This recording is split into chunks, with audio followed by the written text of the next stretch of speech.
Hello दोस्तों, आप सबका स्वागत है आपके अपने चैनल अमेजिंग हिंद पर। मैं एक बार फिर आपके लिए वीडियो लेकर आ गया हूँ। इस बार जामिया मिलिया इस्लामिया के एंट्रेंस की तैयारी के लिए मैं ये वीडियो लेकर आया हूँ। जी हाँ, 2024 में एंट्रेंस होने वाले हैं, जिसका फॉर्म जो है वो मार्च के फर्स्ट वीक में आने की संभावनाएं हैं। तो इस बार मैं कुछ एंट्रेंस के कोर्स की तैयारी कराने वाला हूँ, जिसमें जामिया के हिंदी विभाग में अलग अलग कोर्स जो चलाए जाते हैं, उन सभी के ऊपर हम अलग अलग से वीडियो बनाकर लेकर आएंगे और आपकी तैयारी पूरी करवाएंगे।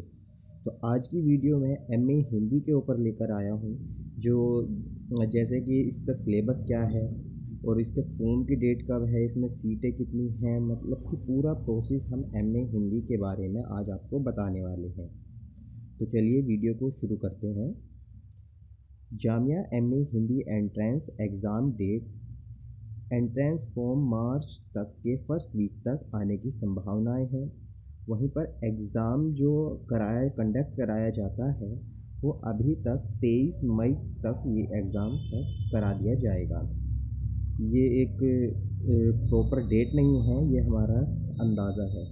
जो एमए हिंदी में टोटल सीट हैं वो 30 सीटें हैं। इन 30 सीटों में भी अलग अलग कैटेगरी बांटी हुई हैं, जैसे कि मुस्लिम जनरल और मुस्लिम वुमेन, मुस्लिम ओबीसी, एससी और कश्मीरी, अलग अलग कोटे में इन्हों को बांटा गया है। आगे देखते हैं।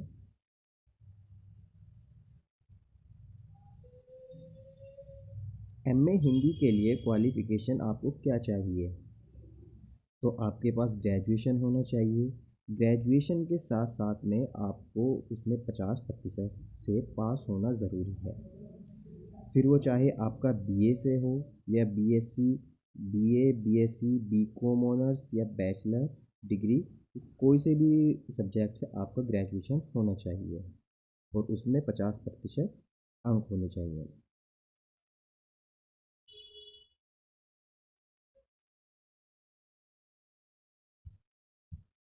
उसके बाद हम एमए हिंदी के सिलेबस के बारे में बात करेंगे कि किस तरह के क्वेश्चन आते हैं और कहाँ कहाँ से सबसे ज़्यादा प्रश्न पूछे जाते हैं एमए हिंदी के एंट्रेंस में। ये सिलेबस 2017 और 18 में बनाया गया था। इसमें जो लेकिन ये यही सिलेबस अभी तक लागू हुआ है, इसमें कोई चेंजेस नहीं आए हैं। लगभग इसी सिलेबस से पूरा पेपर बनाया जाता है। आपका जो पूरा पेपर होता है वो 1 घंटे 45 मिनट का होता है, लेकिन जिसमें आपको करने के लिए सिर्फ 1.5 घंटा ही मिलता है। 15 मिनट आपके एंट्री करने में और पेपर बांटने में, इन सब में निकल जाते हैं। और ये पूरा पेपर 100 नंबर का होगा। इन 100 नंबर को इन्होंने 2 भागों में डिवाइड किया हुआ है, पार्ट ए और पार्ट बी में। आपका पार्ट बी जो होता है वो डिस्क्रिप्टिव होता है, उसमें आपको रिटन एग्ज़ाम लिखना होता है। ये 60 नंबर का होता है। और जो पार्ट ए है उसमें 40 ऑब्जेक्टिव टाइप क्वेश्चन आते हैं। इसमें मल्टीपल चॉइस होते हैं, इसमें आपके जीके भी आ जाते हैं, हिंदी से रिलेटेड सारे ही टॉपिक पे सवाल पूछे जाते हैं। इसका एग्ज़ाम्पल हम क्वेश्चन पेपर में ही देख लेंगे कि किस तरह के सवाल पूछे गए हैं। उसके बाद हम बात करते हैं कट ऑफ की। मैं 3-4 साल की कट ऑफ लेकर आया हूँ कि किस तरह से कट ऑफ जाती है, आपको कहाँ तक तैयारी करनी चाहिए, कहाँ तक नहीं, कौन सी कैटेगरी के लिए लगभग कितनी प्रतिशत नंबर लेकर आने होते हैं। ये 100 नंबर का प्रतिशत है, यानी कि 100 में से अगर आपके 50 नंबर आ रहे हैं तो आप जनरल कैटेगरी में सेलेक्ट हो जाएंगे। अगर आप मुस्लिम माइनॉरिटी से हैं तो आप 40 नंबर पर ही सेलेक्ट हो जाएंगे। लेकिन आप मुस्लिम ओबीसी, मुस्लिम एसटी से हैं तो सिर्फ 37 पर हो जाएंगे। ये मैं 2019 की कट ऑफ की बात कर रहा हूँ, लेकिन कट ऑफ में ज़्यादा बहुत अंतर नहीं होता है। उसके बाद मुस्लिम वुमेन के तो हमेशा से ही कम जाती है, 33 में गई हुई है 2019 में। पीडब्ल्यूडी में कोई नहीं था। और इसी तरह से कश्मीरी और पीडब्ल्यू, इन ये जो बाकी की कैटेगरी हैं, इनमें कभी कभी कोई फॉर्म भरा भी नहीं जाता। लेकिन अगर आप इन कैटेगरी से हैं तो आपको ज़्यादा नंबर नहीं लेकर आने हैं। उसके बाद बात करते हैं 2020 की कट ऑफ के बारे में। 2020 की कट ऑफ सबसे हाईएस्ट गई थी अब लगभग 10-15 साल के अंदर। तो यही एक कट ऑफ है जिससे आप अंदाज़ा लगा सकते हैं कि मुझे इतने नंबर लेकर आने हैं। तो 65 जो है वो जनरल की गई थी और 55 मुस्लिम, 53 मुस्लिम ओबीसी, मुस्लिम एसटी और 50% गई थी आपकी मुस्लिम वुमेन। तो ये सबसे हाईएस्ट कट ऑफ थी अभी तक के 15-20 साल के अंदर एमए हिंदी में। उसके बाद 2022 की कट ऑफ देख लेते हैं कि जनरल की आपकी 60 गई है, मुस्लिम की 42, मुस्लिम ओबीसी एसटी 38, मुस्लिम वोमेन 32 और पीडब्ल्यूडी 50 और पीडब्ल्यूडी पीडी ये आपकी ये 50%। उसके बाद 2023 में जो कट ऑफ गई है अभी फ़िलहाल में जो ये पेपर हुआ था उसमें जनरल में 51, मुस्लिम 41, मुस्लिम ओबीसी 39, मुस्लिम वुमेन 38। तो लगभग अभी तक आपको दिखा होगा कि ज़्यादा फ़र्क नहीं दिख रहा कट ऑफ में भी।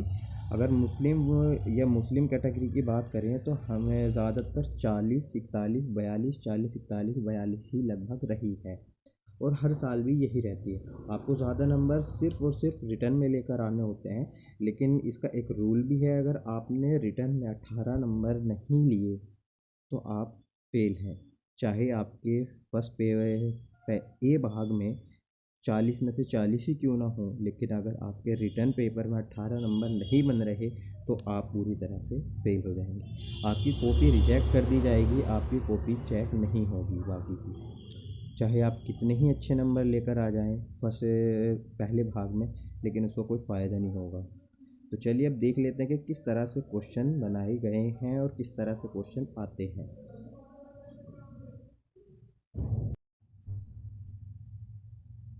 देखिए पेपर को शुरू करने से पहले मैं आपको बता दूं कि हम आपकी तैयारी के लिए एक पेड बैच भी चलाने वाले हैं जो फरवरी के फर्स्ट वीक से हम उसकी क्लासेस चलाएंगे। तो अगर आपको पेड कोर्स लेना है हमारा तो आप हमसे कांटेक्ट कर सकते हैं। आपको नंबर और व्हाट्सएप ग्रुप का लिंक जो है हमारी डिस्क्रिप्शन में मिल जाएगा। आपको अगर MA Hindi, PG diploma TV journalism या पीजी डिप्लोमा हिंदी जर्नलिज्म या MA mass media, BA mass media की इन सभी कोर्सों की अगर किसी एक की तैयारी करनी है तो आप हमसे संपर्क कर सकते हैं। ये पेड कोर्स होगा और उसमें हम आपको प्रॉपर तैयारी कराएंगे। जैसे पार्ट ए पार्ट बी दोनों के अलग अलग नोट्स प्रोवाइड कराए जाएंगे। उसी के हिसाब से आपके जो मॉक टेस्ट होंगे वो मॉक टेस्ट कराए जाएंगे। लेकिन आपको ज़्यादातर फोकस जो कराया जाएगा वो रिटन एग्ज़ाम पे कराया जाएगा। रिटन एग्ज़ाम पे इसलिए कराया जाएगा क्योंकि ज़्यादातर कट ऑफ जो अच्छी बनती है वो आपके रिटन एग्ज़ाम से ही बनती है। आपके एमसीक्यू में लगभग अगर 20 या 15 क्वेश्चन भी आए हुए हैं लेकिन आपने रिटन पेपर अच्छा किया है तो भी आपका नंबर आ जाएगा। तो इसीलिए अगर आपको हमारे पेड कोर्स की ज़रूरत है तो आप हमसे कांटेक्ट कर सकते हैं। पहले जो हम बात करेंगे वो रिटन एग्ज़ाम के क्वेश्चन पेपर पे बात करेंगे कि किस तरह से क्वेश्चन पूछे जाते हैं और आपको किस तरह से तैयारी करनी है। उनसे एक अंदाज़ा आपको लग जाता है कि मतलब कि आपको किस तरह के सवाल जो पूछे गए हैं और उनके ही हिसाब से आपको तैयारी करनी है। ज़्यादा तैयारी अगर आप करेंगे तो उससे आपको थोड़ा आप थोड़े भटक भी सकते हैं। लेकिन अगर आपको सटीक वही क्वेश्चन पता होंगे, उसके इर्द गिर्द की ही तैयारी करनी है, उससे अलग आपको ज़्यादा नहीं पढ़ना है। तो जैसे आप देखिए क्वेश्चन देखिए कि किस तरह के पूछे गए हैं। अब जो है थोड़ा घुमा के क्वेश्चन पूछता है जामिया। पहले क्या होता था कि 2016 या 17-18 के पेपर अगर आप देखेंगे, जैसे मैं कुछ क्वेश्चन दिखाता हूँ। ये 2016 का क्वेश्चन पेपर है। इसमें देखिए सीधा सीधा क्वेश्चन पूछा हुआ है कि आदिकाल के नामकरण की समस्या पर प्रकाश डालिए। तो ये एक सिंपल सा क्वेश्चन है और ये कोई भी पढ़ के जा सकता है, उसका आंसर लिख के आ सकता है। लेकिन अब वो चीज़ नहीं रही। जैसे एक सवाल ये पूछा हुआ है कि राम भक्ति काव्य की प्रमुख प्रवृत्तियाँ बताइए, या फिर इसी के साथ में एक क्वेश्चन पूछा हुआ है रीतिबद्ध काव्य धारा की विशेषताएं लिखिए। तो ये जो क्वेश्चन है ये बहुत ही सिंपल से पूछे हुए हैं, लेकिन अब जो पूछता है वह पूछता है रीतिबद्ध काव्य धारा में बिहारी की विशेषताओं को रेखांकित कीजिए। या फिर पूछेगा वो कि छायावाद कविता की प्रमुख प्रवृत्तियों को रेखांकित कीजिए। ये नहीं पूछेगा वो। अब के पेपर में जो पूछेगा वो पूछेगा छायावाद कविता में यथार्थवाद का विश्लेषण कीजिए। या फिर कोई बताएगा कि छायावादी कविता कविता के बारे में आलोचकों की क्या दृष्टि रही है। तो इस तरह के क्वेश्चन वो अब आपसे पूछता है। तो उसी तरह की आपकी हम तैयारी करवाने वाले हैं। अगर आपको हमारे हमारे चैनल या हमारे से जुड़ना है तो आप हमसे कांटेक्ट ज़रूर कर सकते हैं। तो चलिए कुछ क्वेश्चन देखते हैं कि 2016 और 17, 18, 19, 20 में 5-6 साल के पेपर लेकर आया हुआ हूँ। उनसे आपको अंदाज़ा होगा कि सवाल कहाँ से किस तरह से बनते आए हैं। तो जैसे एक ये सवाल आता था पहले, अपने अपने पसंदीदा हिंदी कवि पर टिप्पणी कीजिए। तो ये एक बहुत ही आसान सवाल होता था जो कि अब ये दूर दूर तक कहीं से भी नहीं पूछा जाता। अब के जो थोड़ा ऊपर चल के देखते हैं, ये 2019 का पेपर है। इसमें भी देखिए भक्ति आंदोलन का परिचय दीजिए और निर्गुण भक्ति काव्य की विशेषताएं बताइए। बिहारी की काव्यगत विशेषता लिखो। यानी कि अब वो अगर पूछेगा बिहारी की जगह, अगर वो बिहार कबीर को पूछ रहा है तो वो कबीर की काव्यगत विशेषता नहीं पूछेगा। अब वो पूछेगा कबीर के रहस्यवाद के बारे में आपकी क्या राय है। या फिर हजारी प्रसाद द्विवेदी के जो कबीर संबंधी मान्यताएं हैं वो किस प्रकार की रही हैं। या भारतेंदु युग का परिचय अब नहीं पूछेगा वो पूछेगा कि भारतेंदु युग में राष्ट्रीयता जागरण को सुधारने के लिए अलग अलग कवियों की क्या दृष्टि रही थी। यह समाज सुधारक किस प्रकार अपना योगदान दे रहे थे। भारतेंदु युग में पत्रिका का क्या योगदान रहा है। इस तरह के सवाल वो पूछ सकता है। तो आपको अब जो है सिर्फ ऊपर ऊपर का इसमें नहीं पढ़ना है। आपको अब जो पढ़ना है वो थोड़ा डीपली और समझ से पढ़ना होगा। अभी मैं सिर्फ ये एक आपको एक खाका तैयार करके दिखा रहा हूँ कि किस तरह से सवाल बनते आए हैं और किस तरह से देखो कि ये सवाल पूछा था ऊपर। जैसे मैंने बताया, हजारी प्रसाद द्विवेदी ने कबीर को वाणी का डिक्टेटर क्यों कहा।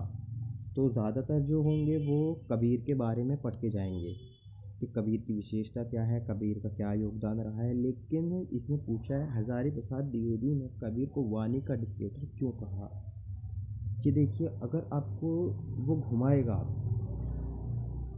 कि किस तरह से आपको उसका उत्तर लिखना है, तो अगर आपको थोड़ा बहुत भी इसके बारे में पता होगा तो आप उसका उत्तर बड़े आसानी से कर पाएंगे।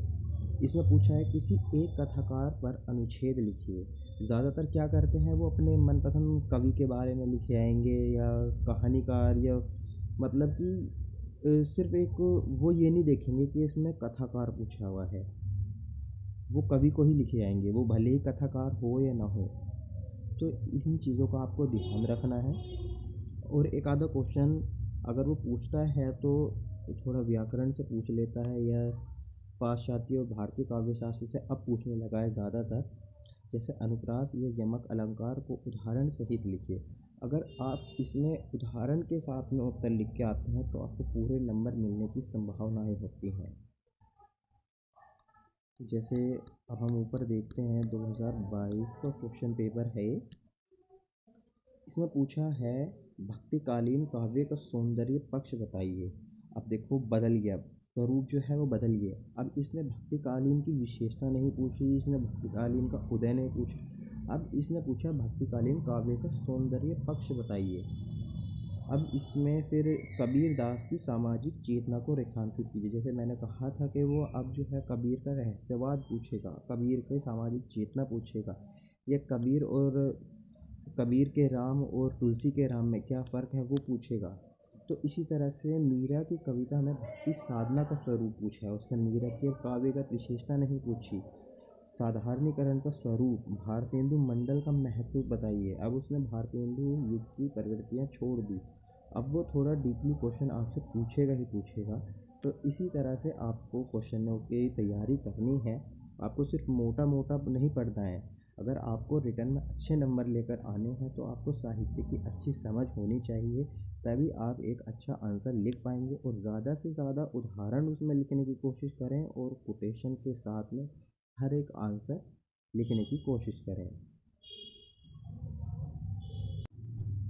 तो जैसा मैंने आपको बताया कि ये एमए हिंदी के एंट्रेंस की तैयारी किस तरह से करनी चाहिए, उसका सिलेबस क्या रहा है, प्रीवियस ईयर की कट ऑफ क्या रही है, इन सब के बारे में आज मैंने आपको बताया। लेकिन अगर आपको इससे ज़्यादा डीपली तैयारी करनी है तो आप हमारे से कांटेक्ट कर सकते हैं, जिसकी हम तैयारी प्रॉपर तैयारी आपको नोट्स के साथ में प्रॉपर करवाएंगे।